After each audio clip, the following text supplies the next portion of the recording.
तो मैं सीधे सीधे आगे बढ़ता हूँ। एक और मेहमान शायर को आपके रूबरू पेश करता हूँ जिसे मैं पहली बार सुन रहा हूँ और मुझे यकीन है कि वो भी पहली बार बेंगलोर तशरीफ़ लाए हैं। मेरी मुराद है जनाब अकमल बलरामपुरी साहब से।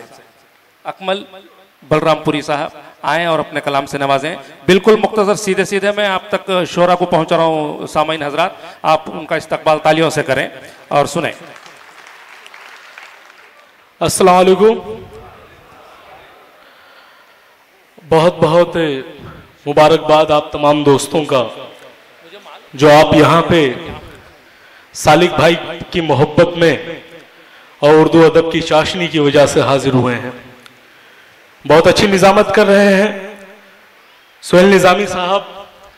उनका कहना बिल्कुल दुरुस्त है कि मैं पहली बार आया हूँ यहाँ पे, लेकिन मैं कर्नाटक के लोगों को बहुत अच्छी तरीके से जानता हूँ क्योंकि यहाँ पे एक भटकल ग्रुप है और गुलबर्गा सोसाइटी वगैरह हुए। जी जी।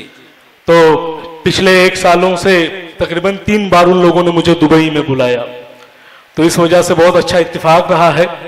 मैं यहाँ इसलिए नहीं आ पाया क्योंकि मैं जामिया मिलिया इस्लामिया यूनिवर्सिटी का तालिबे इल्म हूँ। अरे वाह। इत्तेफाक से जब जब यहाँ पे मुशायरे होते रहे मेरा सेमेस्टर का एग्जाम पड़ता रहा। अभी मैंने मास्टर्स कंप्लीट किया है। सालिक भाई को बहुत बहुत मुबारकबाद कि उन्हें पीएचडी की एजाजी डिग्री मिली है। इंशाल्लाह मैं पीएचडी में एडमिशन लेने वाला हूँ। वाह वाह वाह। तो ये फर्क है। खुदा करे कि आप भी डॉक्टर अकमल बन जाएं। नहीं, इंशाल्लाह जिंदगी रही तो वो तो बनूंगा ही मैं इंशाल्लाह। और अभी जैसा कि आप लोग इतने खामोश थे, मुझे ये नहीं समझ में आ रहा था कि आप मोहब्बत की शायरी पसंद कर रहे हैं कि सियासी या इंकलाबी। सब शायरी पसंद करते हैं, बस ये है कि आप शुरू हो जाएं। बिस्मिल्लाह करें। 4 मिसरे मैं पढ़ूंगा मोहब्बत के हवाले से। चलिए 4 मिसरे में इस शेर के हवाले से पढ़ता हूं कि मोहब्बत और वफादारी की हर तरकीब जिंदा है। वाह। जो रोतों को हंसा दे वो अभी तरतीब जिंदा है। बहुत। मोहब्बत और वफादारी की हर तरकीब जिंदा है। जो रोतों को हंसा दे वो अभी तरकीब जिंदा है। तुम्हें हम बेंगलोर की खूबियां बतलाएं क्या लोगों? आहा, बस इतना जान लो इस शहर की तहजीब जिंदा है। वाह वाह वाह वाह। बस इतना जान लो इस शहर की तहजीब जिंदा है। वाह वाह वाह। 4 में से और पढ़ता हूँ। कोशिश है कुछ अदबी शायरी भी हो जाए, उसके बाद इंशाल्लाह सब कुछ सुनाऊंगा जरूर जो आपको पसंद है। कि बिछड़ के उससे कभी भी नहीं सदा देंगे। बिछड़ के उससे कभी भी सदा नहीं देंगे। नहीं, आपने गलत पढ़ा सर, फिर से मैं बताता हूँ। जी जी पढ़िए। बिछड़ के उससे कभी भी नहीं सदा देंगे, अब इससे ज्यादा उसे और क्या सजा देंगे। वाह वाह वाह। बिछड़ के उससे कभी भी नहीं सदा देंगे, अब इससे ज्यादा उसे और क्या सजा देंगे। बहुत बहुत गुरूर है उसको चिराग होने का, हमारा नाम हवा है उसे बुझा देंगे। वाह वाह वाह। हमारा नाम हवा है उसे हवा देंगे, बुझा देंगे। वाह वाह वाह। और याद करते हुए आंखों में नमी ढूंढेगा। वाह। मुझको मालूम है वो मुझ में कमी ढूंढेगा। अच्छा। याद करते हुए आंखों में नमी ढूंढेगा। मुझको मालूम है वो मुझ में कमी ढूंढेगा। और कामयाबी की हर एक सीढ़ी मुबारक हो उसे, एक दिन उतरेगा नीचे तो जमी ढूंढेगा। वाह वाह वाह। एक दिन उतरेगा नीचे तो जमी ढूंढेगा। बहुत खूब बहुत खूब। बहुत बहुत मुबारकबाद पेश करूंगा सालिक भाई। यकीनन आज का प्रोग्राम आपका कामयाब हो गया। चंद अशार और पढ़ता हूं कि तेरे ख्याल की हद से मैं जान नहीं सकता, तू चाह कर भी मेरे पास आ नहीं सकता। तेरे ख्याल की हद से मैं जान नहीं सकता, तू चाह कर भी मेरे पास आ नहीं सकता। अगर तू प्यार से कह दे तो जिंदगी तेरी, तेरा गुरूर मगर मुझको पा नहीं सकता। तेरा गुरूर मगर मुझको पा नहीं सकता। और सालिक भाई आपकी नजर है कि पढ़ो कमजोर तो मीनार से गिर जाते हैं। असद भाई, आलम निजामी भाई सुनिएगा कि पढ़ो कमजोर तो मीनार से गिर जाते हैं, कुछ बड़े लोग भी मेयार से गिर जाते हैं। वाह वाह वाह वाह। पढ़ो कमजोर तो मीनार से गिर जाते हैं, कुछ बड़े लोग भी मेयार से गिर जाते हैं। मेरे कुछ दोस्त मुझे नीचा दिखाने के लिए अपनी तहजीब के किरदार से गिर जाते हैं। वाह वाह वाह, अपनी तहजीब के किरदार से गिर जाते हैं। और 4 मिसरे और हैं कि उसको अच्छी नहीं लगती है बुलंदी मेरी। वाह, उसको अच्छी नहीं लगती है बुलंदी मेरी। उसको शायद मेरी परवाज बहुत खलती है। वाह, उसको अच्छी नहीं लगती है बुलंदी मेरी, उसको शायद मेरी परवाज बहुत खलती है। जो मेरे सांस पे हर लम्हा थिरकता था कभी, वाह, अब उसी को मेरी आवाज बहुत खलती है। वाह वाह वाह, अब उसी को मेरी आवाज बहुत खलती है।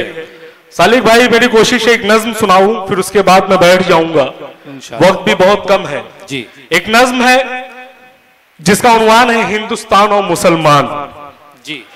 मैं 2008 में जब बटला हाउस का इनकाउंटर हुआ, उस वक्त जिस तरह से दहशतगर्दी के इल्जामात लगे मुसलमानों पे, उसको सोच के लिखा है। इरशाद इरशाद पेश करें, पेश करें। अभी बंद होती आंखों के कई अरमान बाकी हैं, मुझे वो क्या खरीदेंगे मेरा ईमान बाकी है। अभी बंद होती आंखों के कई अरमान बाकी है, मुझे वो क्या खरीदेंगे मेरा ईमान बाकी है। हमारे देश की मिट्टी तुझे हम माँ भी कहते हैं, तेरी भी गोद में अब तक कई शैतान बाकी है। और जो पाकिस्तानी बोले उनसे इतनी बात कह देना, हमारी टूटती सांसों में हिंदुस्तान बाकी है। वाह वाह, हमारी टूटती सांसों में हिंदुस्तान बाकी है। नज्म पढ़ता हूं, तमाम लोगों की शिरकत चाहता हूं। नियाज पाशा साहब, डॉक्टर हाफिज कर्नाटकी साहब, सबकी शिरकत चाहता हूं। इरशाद। जातो मजहब का यहाँ कोई तरफदार नहीं। कुछ दिनों पहले भटकल ग्रुप को भी निशाना बनाया गया था कि जातो मजहब का यहाँ कोई तरफदार नहीं। जातो मजहब का यहाँ कोई तरफदार नहीं। हम मुसलमान हैं इस मुल्क के गद्दार नहीं। हम मुसलमान हैं इस मुल्क के गद्दार नहीं। कुछ नौजवान दोस्त हैं पीछे, मैं उनसे भी चाहता हूं कि इस मुशायरे को कामयाब बनाए। एक बार जोरदार तालियां बजा दें। सालिक भाई को पीएचडी की डिग्री मिली है और उनके लिए एक पैगाम भी है। मैंने एक शेर भी अभी कुछ दिनों पहले पोस्ट किया था फेसबुक पे कि गलत राहों पे जाने से ठहर जाते तो अच्छा था, किसी की याद में रोने से मर जाते तो अच्छा था। मेरे भाई आसिफ भी हैं यहाँ पे, वो भी सुने कि गलत राहों पे जाने से ठहर जाते तो अच्छा था, किसी की याद में रोने से मर जाते तो अच्छा था। तुम्हें अपना समझ के तुमसे मैं एक बात कहता हूँ, बड़ों की सरपरस्ती में संवर जाते तो अच्छा था। बड़ों की सरपरस्ती में संवर जाते तो अच्छा था। बहुत अच्छे। और अना की चोटियों से देख में वापस चला आया, अगर तुम भी बुलंदी से उतर जाते तो अच्छा था। और तुम्हारे कांधों पे इस मुल्क के फ्यूचर का जिम्मा है। नई नस्लों अगर तुम भी सुधर जाते तो अच्छा था। नई नस्लों अगर तुम भी सुधर जाते तो अच्छा था। एक बंद पढ़ता हूं, 1947 में जब बंटवारा हुआ था, उसको जहन में रखिएगा। सालिक भाई दुआ चाहता हूं। नाम जब आया तिरंगे का तो इज्जत की है,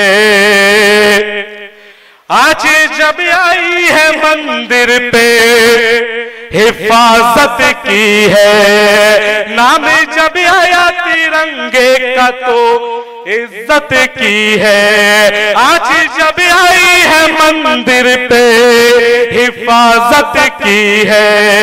हमको इस मुल्क का बारे बताने वालों, हमने बंटवारे में अपनों से बगावत की है। हमने बंटवारे में अपनों से बगावत की है। आज इल्जाम है हम पे कि वफादार नहीं, हम मुसलमान हैं इस मुल्क के गद्दार नहीं। अगला बंद पढ़ता हूं, बहुत ही अहम बंद है और बहसियत जामिया का तालिब इल्म होने के नाते जिम्मेदारी भी बनती है कि सच बात आप तक पहुंचाऊं, क्योंकि मुझको दुश्मन से नहीं यार से डर लगता है। जैसे गिरती हुई दीवार से डर लगता है। मुझको दुश्मन से नहीं यार से डर लगता है, जैसे गिरती हुई दीवार से डर लगता है। जिनके सीने में ईमान की हरारत ही नहीं, उनको इस मुल्क की सरकार से डर लगता है, उनको इस मुल्क की सरकार से डर लगता है। बिल्कुल बिल्कुल। सबके कहने से तो हकदार नहीं हो सकते, अपनी मिट्टी के गुनहगार नहीं हो सकते।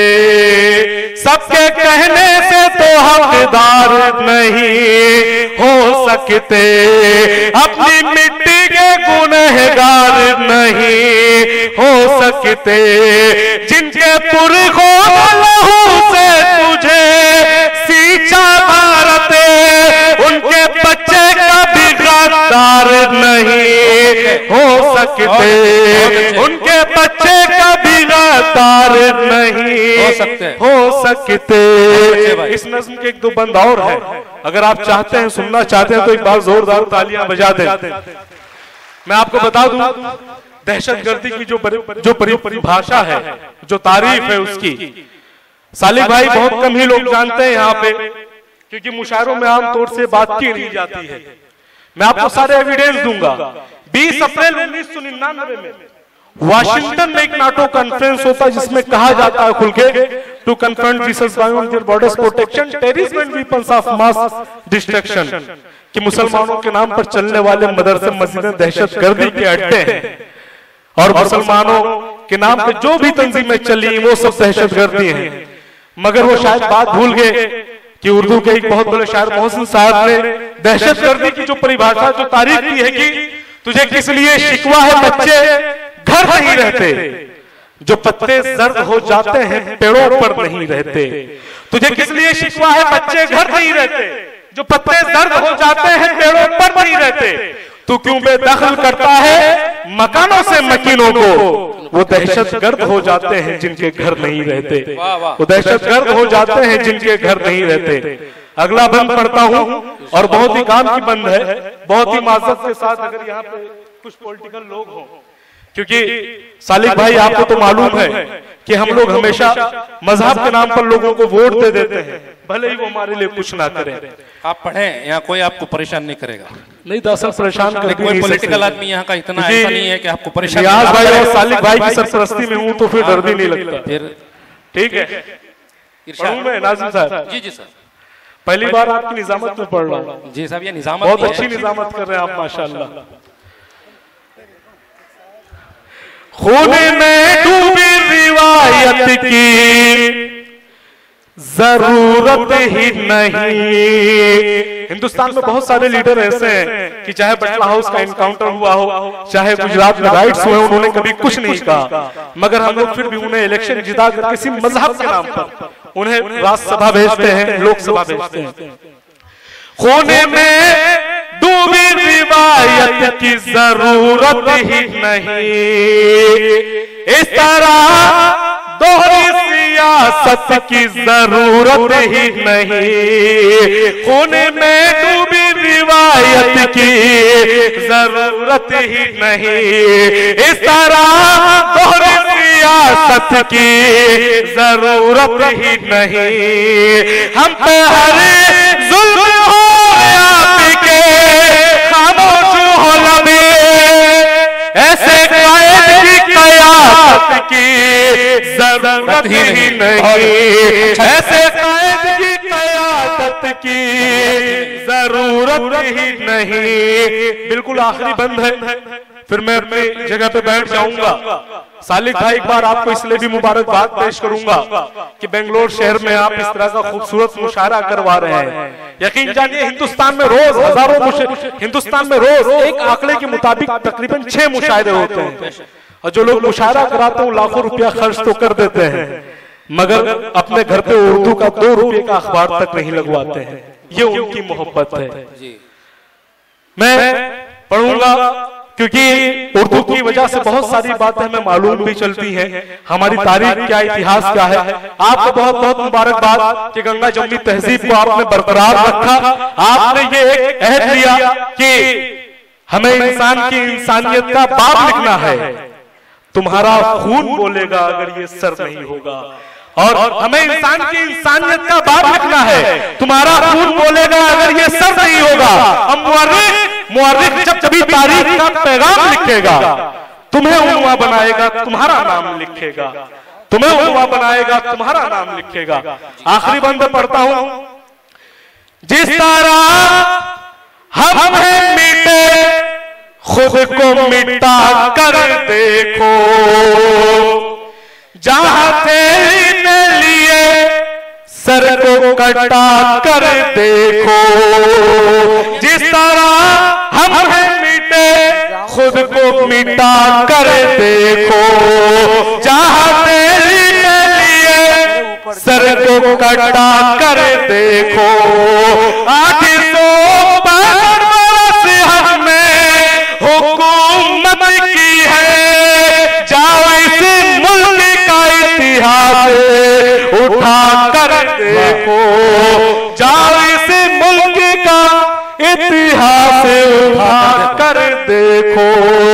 कौन कहता है कि इस देश के हकदार नहीं, हम मुसलमान हैं, इस मुल्क के हकदार नहीं, खतार नहीं। अस्सलाम वालेकुम। वालेकुम सलाम। बहुत खूब, बहुत खूब। हाज़रीन इकराम,